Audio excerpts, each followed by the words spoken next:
If you love intense stories that touch your heart and soul, subscribe to the channel now, turn on the notification bell, leave your like, comment below what you thought of each part, and share it with someone who will also be moved by this journey. The Gusmo mansion stood imposingly in the upscale neighborhood of Vale Verde, framed by white columns, symmetrical gardens, and enormous windows. Inside lived one of the country's most influential and wealthy families. Isadora and Caesar Gusmo had built an empire through intelligence and vision and raised three gifted sons, Raphael, Enrique, and Lucas. Each was a prodigy in his own field, science, technology, bioengineering. But beneath all the wealth, the family carried a deep, silent wound, the loss of their youngest daughter. Still a baby, she mysteriously disappeared during a charity event in a crowded public park. A moment of distraction, and she vanished into the crowd. The search was relentless: detectives, DNA tests, orphanage visits, newspaper ads. For years, Isadora searched desperately, but no sign. The silence became a scar, and the absence lingered in every room. Eventually, they decided to adopt. At S.O. Joaquim Orphanage, they met a 5-year-old girl, Lara. Quiet, sweet, with deep brown eyes and no clear records of her past. Isadora felt something unexplainable, an invisible thread connecting her heart to the child. They brought her home. Lara grew up surrounded by love. Enrique, the quiet, curious brother, taught her about molecules and DNA. Raphael experimented in the backyard. And Lucas, blind since childhood, listened to her stories with his heart. Lara became part of the family, not by blood, but by soul. But destiny often plays cruel games with those who only want to belong. Years later, a young woman named Elo arrived claiming to be the long-lost Gusmo daughter. She brought DNA test results, documents, and a story that matched the tragedy in the park. The DNA results confirmed it. The entire family was shaken. Isadora burst into tears. Caesar was speechless. The brothers, wary, tried to welcome her out of respect for the past. But Lara's world shattered. Elo moved into the mansion. At first, she seemed sweet and grateful, but soon,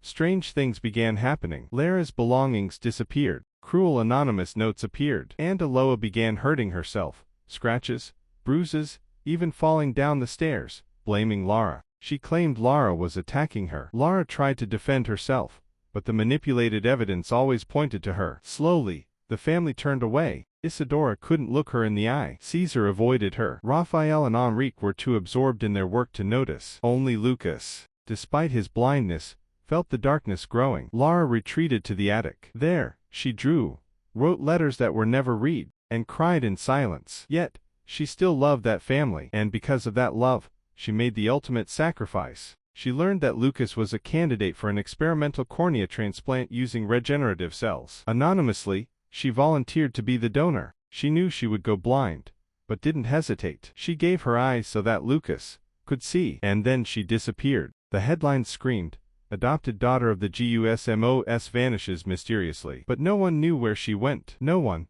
except one person. Part 2. The truth revealed. Lara's disappearance brought a second wave of mourning to the Gusmo family. But this time, it was a grief steeped in guilt, silence, and regret. Isadora cried in secret. Caesar, now visibly aged, wandered the halls with empty eyes. Lucas, his vision newly restored thanks to an anonymous donor, could think only of finding the sister he had never seen. The family searched endlessly. Hospitals, police stations, shelters. They expanded the search across the country and eventually abroad. Still, no sign. The once vibrant mansion became a tomb of absence. And in that silence, one figure held a hidden piece of the puzzle: Cheetah, the family's oldest and most loyal housekeeper. Cheetah had cared for Lara like a second mother. She knew the injustices, the humiliations, the silent tears behind the attic door, and she knew Lara would never have left without a greater reason. One quiet morning, while cleaning Lara's art studio, Cheetah was approached by Raphael. His voice was low and exhausted.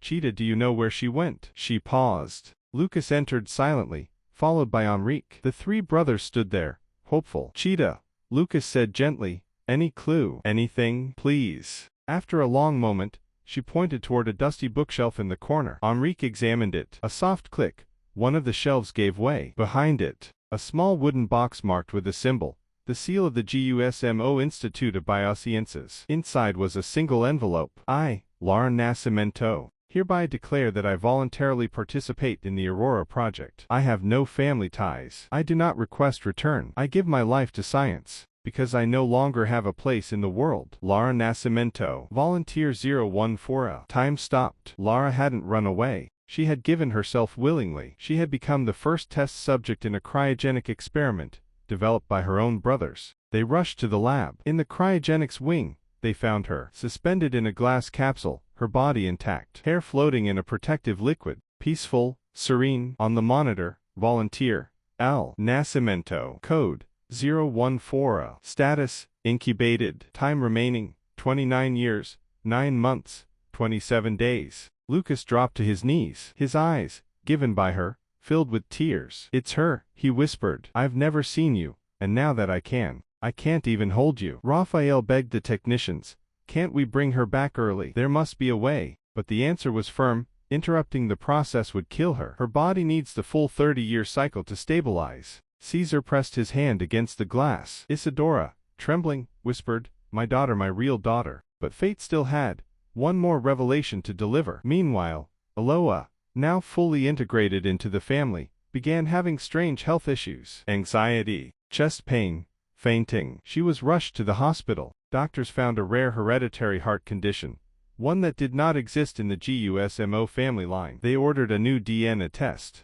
The result came 2 days later. DNA, not compatible with GUSMO family. She was not their daughter. When confronted by the 3 brothers at the hospital, she looked pale, her eyes fixed on the ceiling. You lied, Raphael said coldly. You're not our sister, Lucas added. Whose daughter are you? Enrique asked. Aloha finally confessed. The DNA test I used wasn't mine. It was hers. Lara's. I found it in the orphanage files. I knew she matched. I just changed the name. I didn't mean to hurt anyone. I just wanted a family. I just wanted to be loved. But she had taken more than a place in their home. She had taken the piece of a girl who only ever wanted to belong. Part 3. The Awakening and the Love That Waited. With Elo's lies exposed, the truth settled over the GUSMO family like a quiet storm. Lara had always been the real daughter. The DNA test used to welcome Aloha into the family had originally belonged to Lara. The revelation shook them all. The girl they had loved, then doubted, then lost, was the very daughter they had mourned decades ago. And now, she was asleep in a glass capsule,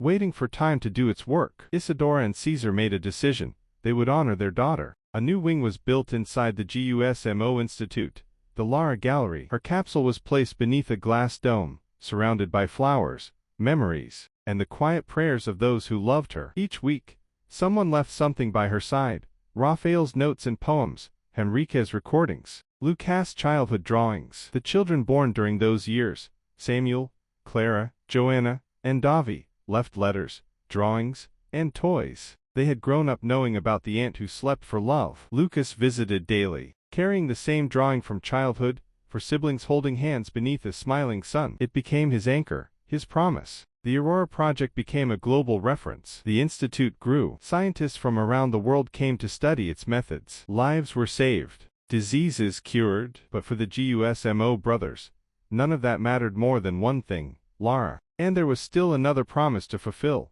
Restoring her sight. After discovering she had donated her corneas to Lucas before disappearing, the brothers spent years searching for a compatible donor. Trials failed. Matches were rare. Only in the 27th year of incubation did a young woman step forward. Her donation was approved. The final piece was in place. And then, it happened. The capsule's monitor began to flash. Hibernation cycle completed. Volunteer 01 for a reanimation process started. The medical team prepared. The family gathered. Isadora and Caesar, now with silver hair and slower steps. The brothers stood tall, holding back tears. The children watched in awe. The world seemed to pause. The capsule released a soft hiss. White vapor escaped its seams. Lara's eyelids moved. Her chest lifted. Her pulse normalized. Slowly, her eyes opened. Light flooded her vision. A storm of sensations. She gasped for air. Alarms rang. Doctors calmed her. Voices swirled around her. My daughter. Lara. It's us. You're home. She blinked, looked around, confused. Who are you? Silence fell like thunder. The cryogenic process had preserved her body, but not her memories. The neurologist explained. The area of her brain responsible for memory had been affected. She remembered nothing, not her name, not her family. She was alive, healthy, and whole but lost. Isadora sobbed. Caesar closed his eyes. Raphael sat down, overcome. Enrique looked away to hide his tears. But Lucas stepped forward. He knelt beside her, gently took her hand, and said, I'm your brother, Lara. And even if you don't remember everything, you were still here. He placed her hand over his heart. If I have to introduce myself every day, I will. She stared at him, and then, without understanding why, smiled. In the days that followed, Lara was gently reintroduced to her life. Videos, photos, letters, voice recordings, her childhood belongings, all used to stir her memory. Some sensations returned as flashes. Certain melodies, the swing in the garden, her old sketchbook. One morning, walking with Lucas, she stopped in front of the childhood drawing framed on the wall. For children, holding hands under a smiling sun. She placed her hand on the glass, and whispered, "I know this, it makes me happy." Lucas smiled. "Me too, sister. Me too." During this new beginning, Lara met Miguel, the son of one of the Institute's scientists. He had grown up hearing stories about the girl who slept through time. When he first saw her in the garden, sitting with a book and a dandelion in hand, something shifted inside him. "They say you slept for 30 years, he said with a calm smile. "I waited all this time just to see you awake." She laughed. A soft, unfamiliar laugh that felt like home. They walked together, shared stories, played music. He taught her guitar. She taught him how to see beauty in the little things. Day by day, bond by bond, they fell in love. One day, under the same tree, where she once played with her brothers, Miguel held her hand and asked, "You've already slept for 30 years.